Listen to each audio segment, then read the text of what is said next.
everyone, welcome to this week's Karma Cards.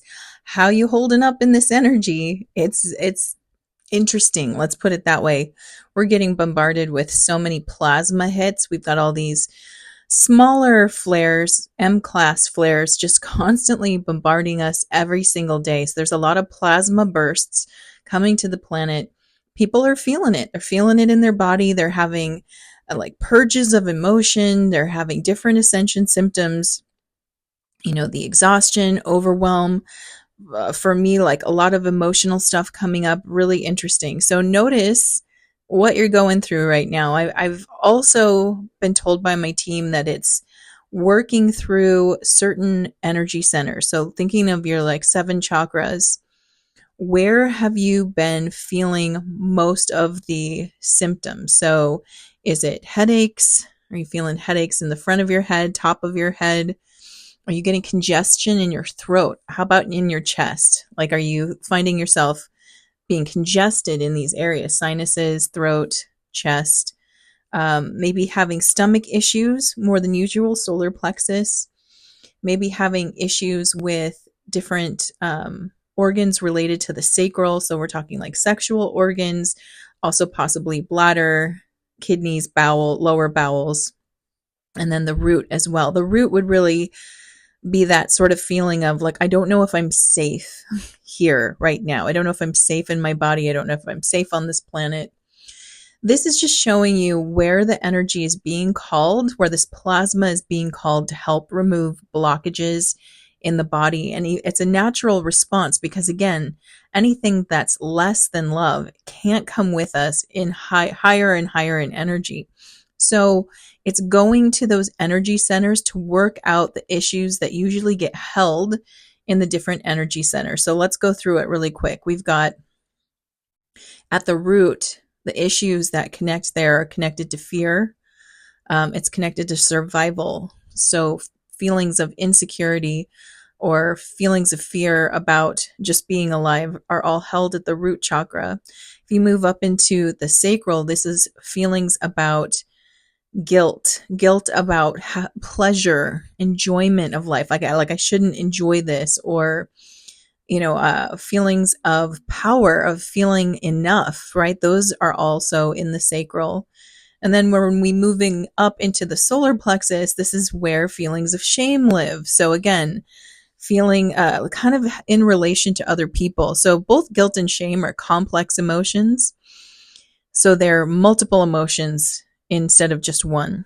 So when we're working with guilt in the sacral, this is a combination of fear and joy. So I really enjoy this, but I'm afraid that I'll get in trouble for enjoying it. That's guilt right there. And if you move up into shame, shame is really interesting. It's a social emotion, which is connected to the solar plexus. This is how we relate to other people. So shame is a combination of fear and guilt. Like, I'm so disgusted with blank about myself, and I'm afraid that people are going to see that about me. So when we're looking at the parts of ourselves we reject for whatever reason, that's hanging out in your solar plexus, which is also another power center. It's just a willpower center. So the power to move forward, where the sacral is dealing with a power in just being, like the power of life force energy moving in and the power of creation. Whereas when you move up into the solar plexus, this is the power, willpower, right? The power to make a choice and stick to it and have a plan and a path and not be deterred.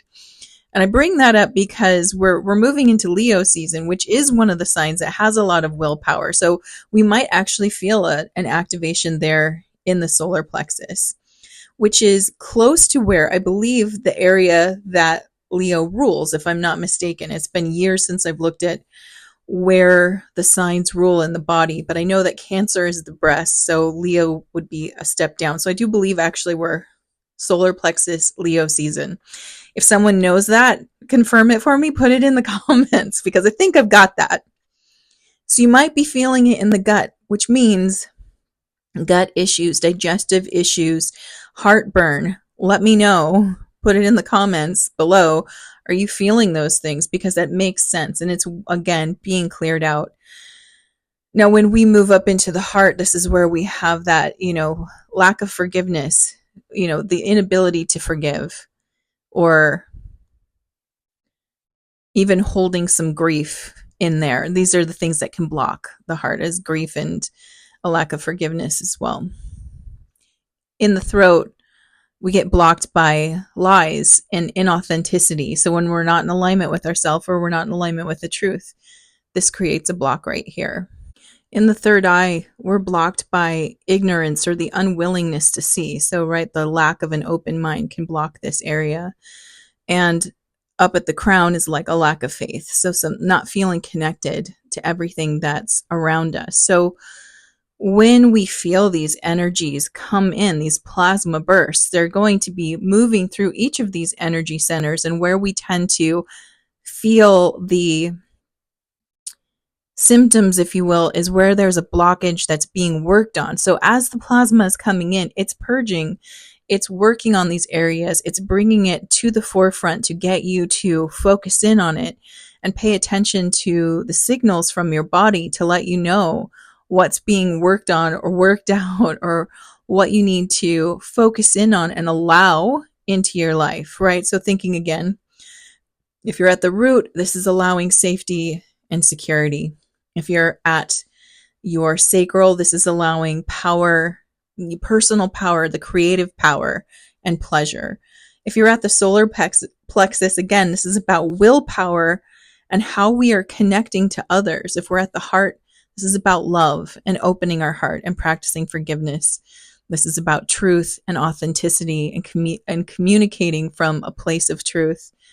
This, again, is the ability to see past our own perspective and see the bigger picture, right? To see how we're connected. And then, of course, the crown is how we're connected, like feel your connection, feeling this in. So these are all coming in for us to work on. And we just had the second full moon in Capricorn that happened last week. And that was a powerful, again, working on dissolving the limiting beliefs. And now we're in a window of transformation. Again, we're going through this purge. We're transforming. People are feeling it. This week, still have a lot of astrological movements. On Monday, we moved right into Leo season. So we're back in a fire sign. We're more in a more extroverted place, energetically, universally speaking.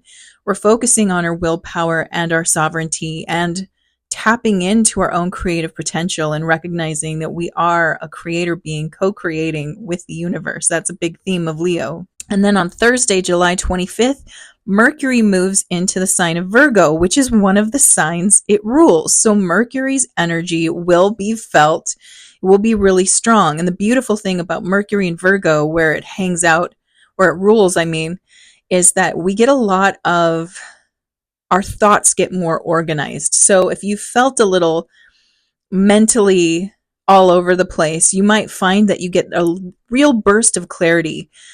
And on the negative side, you might get a little nitpicky as well, like seeing so much clarity and getting so much detail that you kind of get stuck in the details. So that's something that we have to work with. We have to recognize that the power of Mercury and Virgo is organization and organizing our thoughts and plans. So journaling during this window is excellent. Using a planner, excellent. Making to-do lists, excellent. Like, finding that beautiful place of getting clarity in not only the mind, but in your environment around you is a strong suit of this period. Just be careful not to get too nitpicky, right? This is where we're walking around the house with the white glove and checking every countertop, and it's just a natural desire to do it. But it can also be one of these things where we can get caught up in perfectionism if we're not careful, if we don't realize that there's usually a point where it's good enough and you got to keep going, you got to keep moving forward with your life. So that's one of the traps with Mercury in Virgo. Then on the 26th, Chiron, which is the wounded healer, goes into retrograde. So with Chiron going into retrograde, again, all of this, there's an internal spotlight about looking at what needs to be healed, which feels pretty much in alignment with where we're at anyway, with all of this plasma bringing awareness to the blockages in our energy centers, both in our physical body in our emotional, mental, and spiritual bodies. It's bringing it to our attention. And with Chiron going in retrograde, I think we're going to get really clear on the hurt we're holding on to, or the pain that we just can't seem to get over or let go. We keep going over it. This is going to be an opportunity to investigate this area and look at that as well.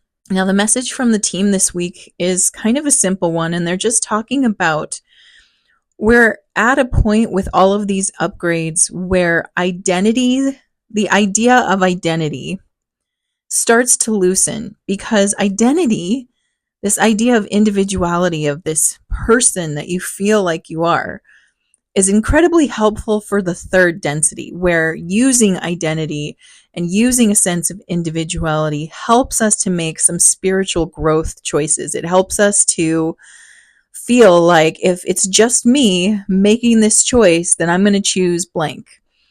And that's its function. That's what it's there for.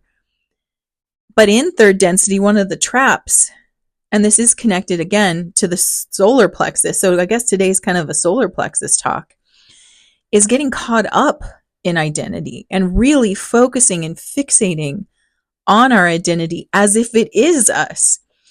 And as you know, we are so much more than that. And I think collectively have an understanding of that. Definitely those who are spiritual seekers, you get that. You are more than that, but it's still hard to kind of separate the idea that this is an illusion. And in the law of one, when it comes to identity, they said, look, it's not about overcoming this identity, meaning I'm going to discard it and have no identity. I don't even know if that's possible. How could you live your daily life without some sense of identity, especially if you're a parent or a child of somebody, or a spouse, or a friend, or a teacher, or, fill in the blank? How do you overcome this idea of identity and just walk around and you're like, I'm just a piece of source walking around? It might work for a little bit, but eventually people around you are going to be like, I want my mom, or, I want my spouse or my coworker back. I don't know how to deal with this piece of source walking around. So it's not about discarding our identity. It's about transcending it and integrating it. And I feel like we're in this period. So what you might find as we continue on this journey deeper and deeper into the fourth density and getting closer and closer to this big shift point, what you might find is a natural loosening your grip on the things that create a sense of identity, where, interestingly enough, the opposing energy force, and again, I kind of like to talk about this like a battle of good and evil. It just helps to explain why there's so much duality. But let's do the good and evil thing for a second. So if the path of the good, if you will, and I'm using these terms loosely just to help us understand this story. If the path of the good is to transcend the identity and move into this unity consciousness, then the opposing force is to hyperfixate on identity, which we see in the world now. There's so much fixation on identity. And it's not that it's more at this time. It just seems like there's more ways to fixate on identity. We've always had the things that act as identification markers, right? Heritage, race, class, religion, gender, you name it. We've had those all this time, but now there's like this hyper fixation on how many more ways can I create a sense of division and identity. And in some ancient texts, they call this the cult of personality, because the hang up on that side is to make yourself such an individual, right? The goal is to individualize to the nth degree. How can I make myself so much more different than you? I'm going to come up with 500 new ways, right? I'm wearing a pink sweater, but you might have a pink sweater on, but mine's coral, and mine doesn't have buttons. And so therefore I'm different than you, right? Like, can't have what I have, right? That's one of the fixations of this negative group is to really just over compartmentalize you, to put you in the smallest, tightest box. And in that tight box, what you end up finding is that you feel so alone. When you over identify with personality, when your individual identity becomes the apex of your experience, you end up feeling so isolated and alone, because on the quest to be an individual, you separated yourself so much. And that's always been the goal of the negative side, is to make you feel as separate as you can from source, so that you get to the point where you doubt that there is even anything connecting you to anyone else other than blood relation or choice. Nothing else connects you. And so you can see how the path of that makes you feel so much smaller and insignificant and separate, to the point where you feel isolated and alone, which ironically is humanity's greatest fear. Our greatest fear is being alone. It's not death. It's alone. We are by nature a communal species. We need each other. We do not do well when isolated, which was why we saw so much different kinds of illnesses during the pandemic, because what was really hard on people was the isolation, was not being with each other. And that created a lot of psychological and mental disorders in people, because the nature of our species is to stay connected. And so during this time, while we're going through all these energy shifts and purging, part of it is to gently disconnect from that which makes you feel separate.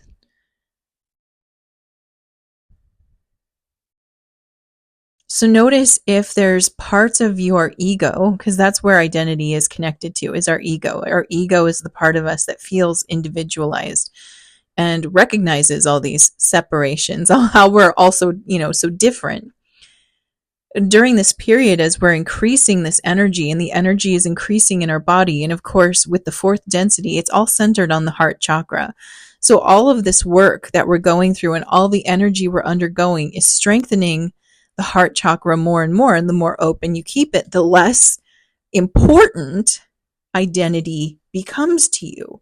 What's more important is feeling the connection and love. Like you just naturally soften to the ideas of what make you a unique or different individual, and you start focusing on how you can create more connection and love with others. How you can move into understanding, or soften into compassion, or work your way back to forgiveness. These become the things that feel more important and more reticent, and less important is, well, what's your background? Well, what do you believe in? Well, who do you like, right? Like, what's your affiliations, right? That becomes less important. It becomes more important. What becomes more important is, how are you treating me? How am I treating you? How do you treat others? How do I hold space for you to move out of fear? And being concerned with the other's state and well-being, rather than if they deserve it because they match who you believe they should be. I hope that made sense.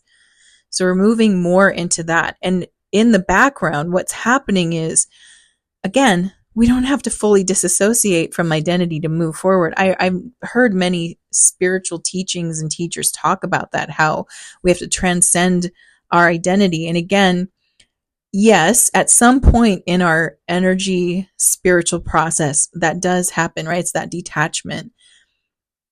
But it doesn't happen in such a dramatic way. And I know for me, that used to bug me. I'm like, but I love people, and I love being a wife. I love being a mom. I love having that sense of connection, and I'm afraid to lose that.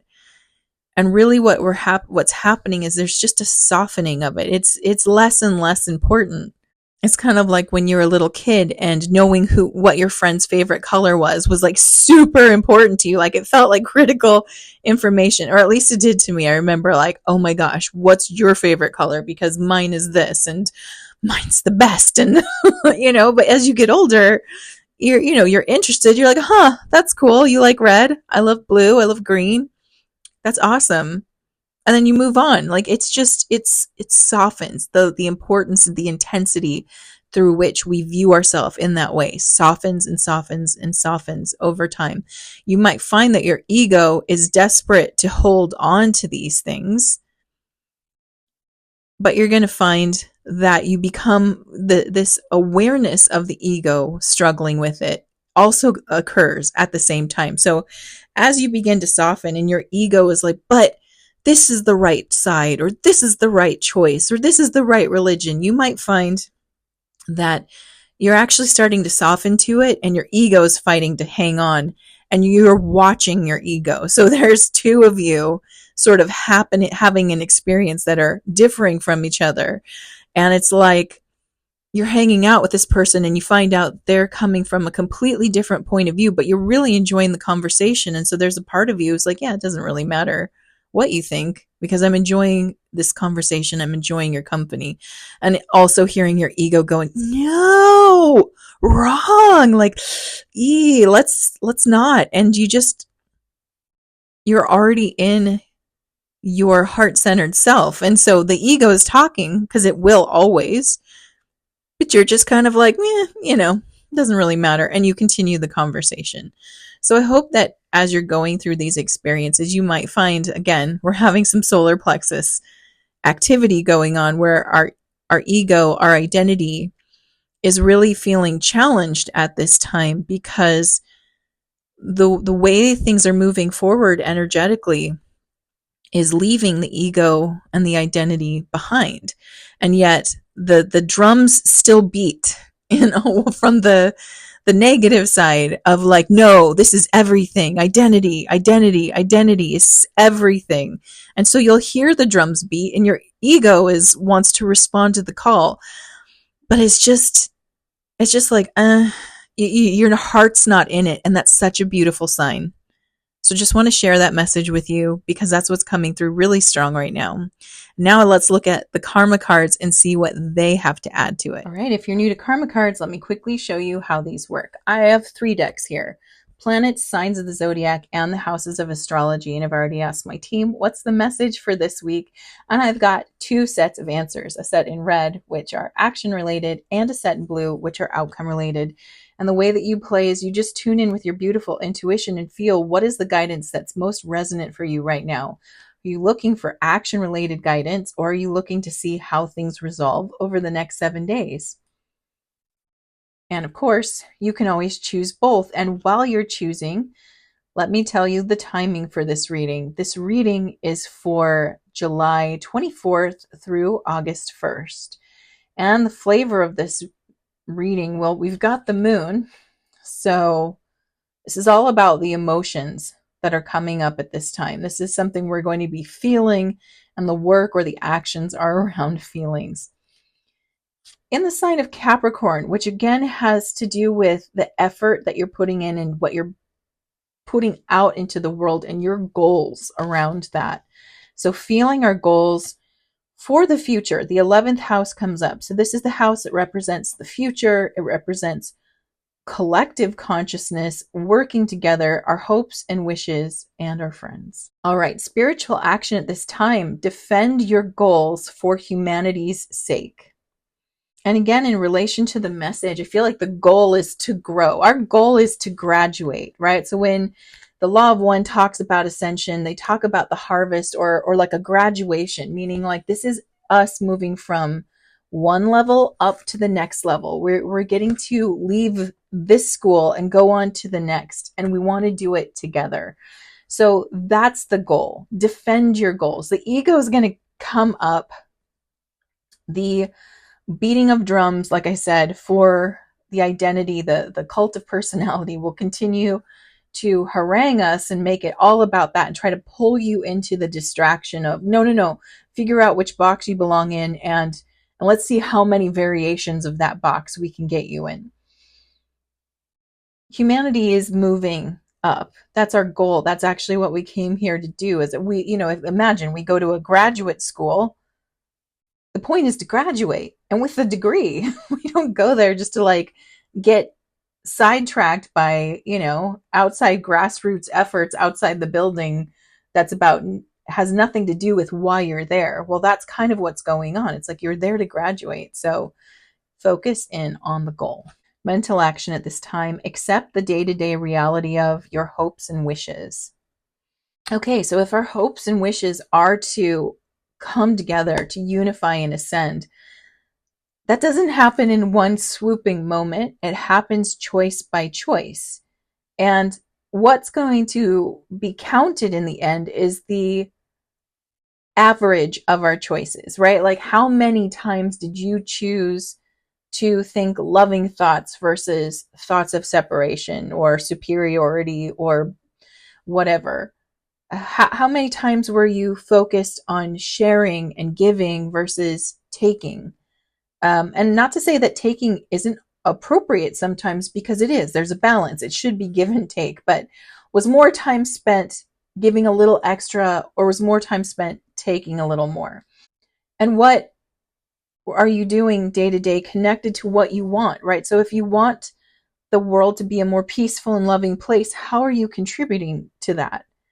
It's a day-to-day effort. It's not just one prayer once when things are really bad, which is kind of common and easy to do, but it's an intentional effort, even when it feels hard. And that's kind of when it counts the most.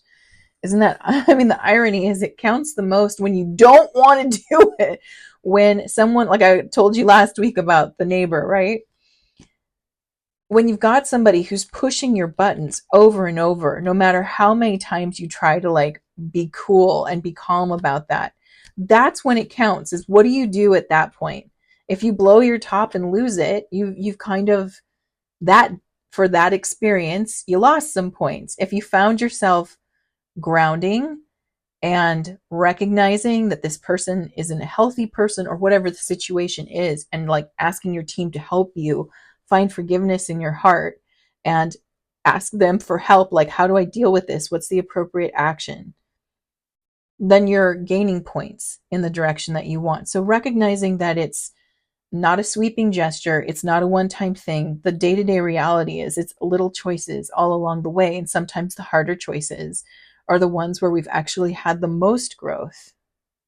Physical action at this time: let your feelings tell you how to use the most business-like way and do it for the future.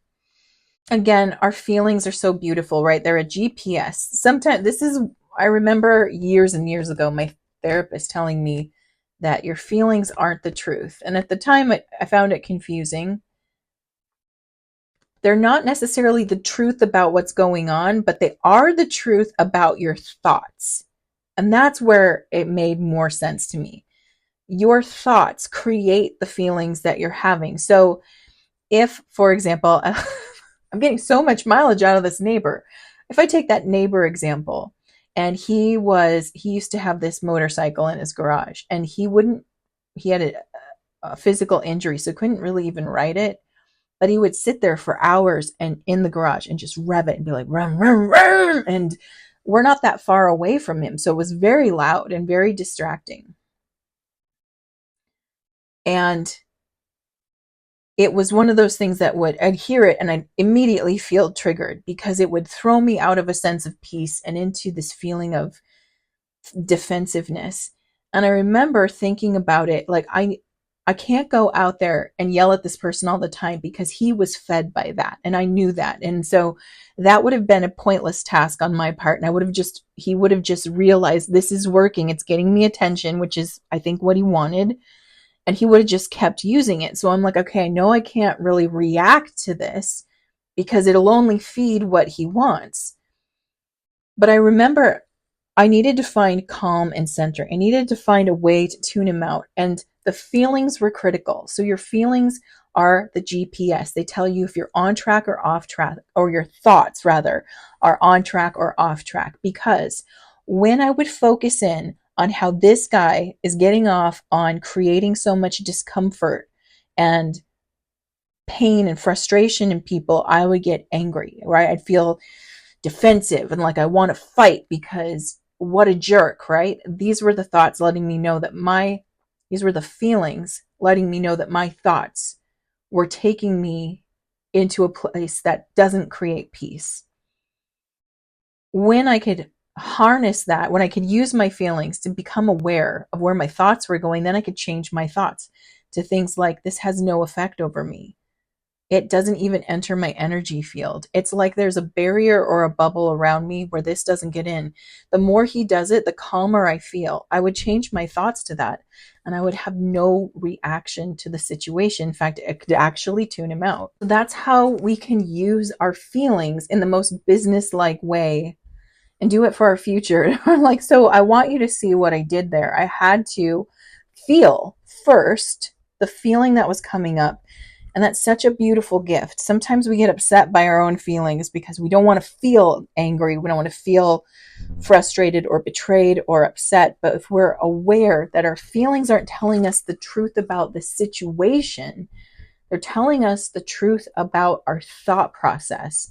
And then you investigate your thoughts. You can see how powerful you are. That not only can you stop the feeling you're having, you can actually shift yourself merely by becoming aware of what thoughts am I thinking that is creating this energy in me. When I thought about, you're doing this on purpose, you're doing it to get to me, I was riling myself up. And not to say I didn't have a reason to, right? Because yeah, there was a reason to. But it was me who was riling myself up because I was engaging with it on a mental level. When I started telling myself, this person has no power over me, there's no effect. In fact, I am so soothed by the sound that I can tune it out. I actually was able to do it, which showed you where I was connecting myself to that situation and when I disconnected myself. That's how powerful you are. So as we go through these intense energies and these things going on in the world, we can know that our feelings are giving us insight to what we think about that situation. And we can find a way to shift it by shifting our thoughts around it.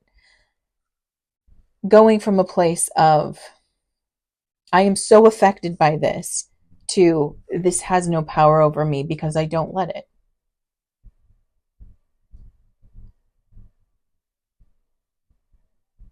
Imagine how much more peaceful life will be if, when things happen outside of you, like somebody leaves you a scathing comment or tells you they're disappointed in you and what you're doing, and instead of taking that in as I have to, they're so mean, they just want to hurt me, they're out to get me, to shifting it to, that's their perspective, and hurt people, and I'm not letting this person hurt me. In fact, thank you for the feedback. I don't agree. And I move on. Something like that. Allowing you to disconnect from them. Because as long as we're enraged, we're engaged. As long as we're mulling that over, that person is in our aura in some way. They're in our energy field and we're in theirs. And if you don't necessarily, if you're dealing with someone kind of unpleasant like I was, it's not necessarily someone I want in my energy field. And so learning how to master that when he would start up, which was a lot, helped me. It helped me to the point where when he would do it again, I'd hear it going off and I'd be like, here we go again. And again, just go to the thoughts that I knew would help me shift into a more peaceful state. All right, now let's look at outcomes for the moon in Capricorn in the 11th house. Spiritual outcome at this time, the nurturing of dedication to achieve freedom. Again, kind of piggybacking off what I just said, this is the ability to utilize the GPS of your feelings. Am I on the track I want to be on? If my goal is peace, if my goal is harmony, and my feelings are anger, sadness, rage, betrayal, sorrow, whatever it is, then I can use that to identify the thoughts that are keeping me in that feeling because I'm out of alignment with my goals. So again, instead of judging ourselves for feeling that way or trying to shut it down because I don't want to feel that way, we actually want to go into it and get curious about what am I thinking that's creating this feeling. And when you ask yourself that question, you will get an answer. It might take a minute. You might have to sit there and be in it. And I think that's the hardest part that a lot of people try to avoid. I don't want to be in this feeling. That's the whole point. I want to shift it. But first you have to feel it. You got to get the information so that you know what you need to do to shift it. And we're going to have access to that at this time. It's going to be in greater supply right now. Mental outcome at this time, feelings caused by focusing on associations. Again, the word associations can mean people, or it can mean how you're associating something with one another. Like if you're associating a certain political belief with a type of being, right? So this person doesn't agree with you. They're evil because they're on the other side, right? So how are you associating to things? Again, it's getting us to pay attention to our own thoughts because our thoughts can create a story overlay. A lot of times we just assume what we're thinking and feeling is the truth. But this is asking us actually to be more investigative about this and to set ourselves free from our own suffering. Because if we were to flip it, let's say we were making a judgment on someone because of their association, and we were to flip it and they were to do that to us, we probably wouldn't like it, right? But oftentimes we get a knee-jerk reaction and we just respond with whatever has sort of been programmed or echoed in, right? If we're in echo chambers, which is again what happens with human beings, especially when we get in groups, we get the hive mind thing going on and we're thinking like this is the right way to think and that's the wrong way. And anybody not in this group is, again, identities, so group identity, but it's me against you. It's right against wrong. And this is a period of time where it's asking us to get in touch with how you want to feel, but also what are you feeling? Because if you're not feeling how you want to feel, there's thoughts that you're thinking that are creating suffering of some kind. This isn't to negate other people's actions, by the way. I mean, there are things that are triggering events. Someone does something nasty, like revving their motorcycle at 10 o'clock at night. That's not pleasant. And that's not something I just thought about it and it happened. No, it did happen. But my involvement with it, how much it gets to me, how much anger or frustration I feel is actually more on me than that person. Because if I wasn't claiming how much it was affecting me and deciding that he's taking my peace away, then he couldn't. And when I decided you can't take my peace away, he didn't. And so part of this right now is when incidents happen, we get really fixated on who started it. There is an instigator. There is a person who started it. There is an action that's inappropriate, but the feelings that are caused by it are actually caused by our own thoughts. And this is getting us to investigate, starting with the feeling, sitting with the feeling, wanting to shift the feeling, especially if it's not a particularly pleasant one, and getting really clear on what am I thinking that creates this feeling. And it might be, you're doing this to me. And then it goes back to, I don't know how many of you grew up with this, but I can't make you feel a certain way. How many people did you grow up with that? Write it in the comments. If someone like a parent or a teacher was like, I can't make you feel this way. The reality is technically they're right. They can't make you feel a certain way. But man, to hear it when you're upset and someone says that to you, it feels really invalidating, right? So it's kind of a triggering statement for me, but it's true. You can't make someone feel that way. They're choosing to feel that way. And it's usually their thoughts that are creating it. So again, during this time, it's more about investigating those feelings to identify the thoughts so that we can make the powerful shift if we choose to. Physical outcome at this time, reactions resulting from the rules imposed by your circle of friends.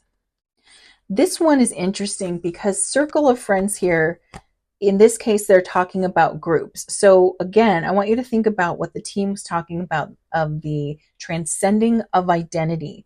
I think in this time period, one of the things we're going to see is sort of a breakdown of some of the groups and finding that these groups, though helpful, they are only helpful to a degree until they start imposing upon you restrictions for your own way of being, right? So I'm looking more at like definitely the political, just because that's what's really active right now. Really active, especially where I am in the United States, is active political identities. But what we're already seeing is that there's a breakaway from this two-party system, and there's a lot of people in the middle who are sort of unclaimed. And I don't mean to say that they haven't made a choice about where they're going, but they're making their choice from an independent personal place where they see the value in some of this side, and they see the value in some of this side, and they're not sitting on any one extreme. They're sort of in the middle going like, you both are kind of right and you both are kind of wrong. In some of the ways that you're wrong, you're really wrong. In some of the ways you're right. We need to take a little bit of both. And so what I'm saying is, like, again, just looking at the political right now, there's a breakdown of this hard group energy, and there is a disbursement of a more neutral ground, because what we've seen for a while are these extreme thoughts, and most people do not live at the extremes. They live somewhere in the middle, and the middle is really where the meeting of ideas are happening in this case. And when you were looking at the political spectrum, the middle is the meeting of ideas, which I feel like is actually the most, and I'm not going to use this word in the way we use it politically, but there is a progressiveness in the meeting of ideas that's actually not happening on the extreme progressive side. So the meeting of the middle, meeting of ideas. And this is where, again, there's this fuzzy boundary now where there isn't a hard edge of a group energy. And so the rules imposed by these hard edges are, you have to be all in or you're not in. And a lot of people are like, okay, then I'm not in, because I'm not all in either direction. I'm sort of here. And they're going to make an independent choice from what's available based on their values and the meeting in the middle of ideas. And so this is a really strong energy that's happening, yes, politically, but also individually. What you might find is that any groups that you're a part of, if they impose a rigid structure, that it's just going to sort of, again, feel limiting or small. And it's not that you necessarily leave the group or don't like the group. It's just, you might find that you're sort of edging away from the center of that group and kind of to the outskirts, only because you don't need those hard edges and you don't need the box anymore. You don't need to confine yourself to a certain identity, but rather you're softening on that, and you're at the meeting place of other energies where it's like, oh yeah, I see the value. Yeah, I mean, this is kind of my core of how I think, but I also see the value over here. And this one makes a great point, and I'm taking that in and I'm considering it. So this idea of, again, they just keep showing me a hard circle or a hard line, and then they showing me it getting fuzzier and fuzzier, because there's always going to be a gathering of similar thoughts and ideas. There's always going to be like groups of people who gather together with the same intention. That never is going to end. It's just the close-knit, closed off tightness of them is going to loosen, because more people are going to recognize that even though they value that, that's not their only thing. And so they dip in and dip out more. And that's what they're showing me for this week. And so we're softening, we're integrating, right? That was a part of how I felt, but I'm softening and I'm recognizing other aspects. And I don't feel this time like I'm losing myself. Maybe in the past, trying to soften to an idea, like let's say if you came from a really strong religious background, maybe in the past it felt like it had to be black and white, like I had to be all in or all out. where now even both of those are softening, and it's like, no, I can still see, yeah, there's some things that I recognize that I value there, but not everything. And there's some things I recognize from this point of view, but I'm keeping some of that, right? So again, there's more of an integration at this point happening, a softening of identity, a need to hold on to it, a lessening of the need to hold on to it so tightly so that we can soften and experience a more unified consciousness from within. So with that, I'm giving you so much love. Mwah.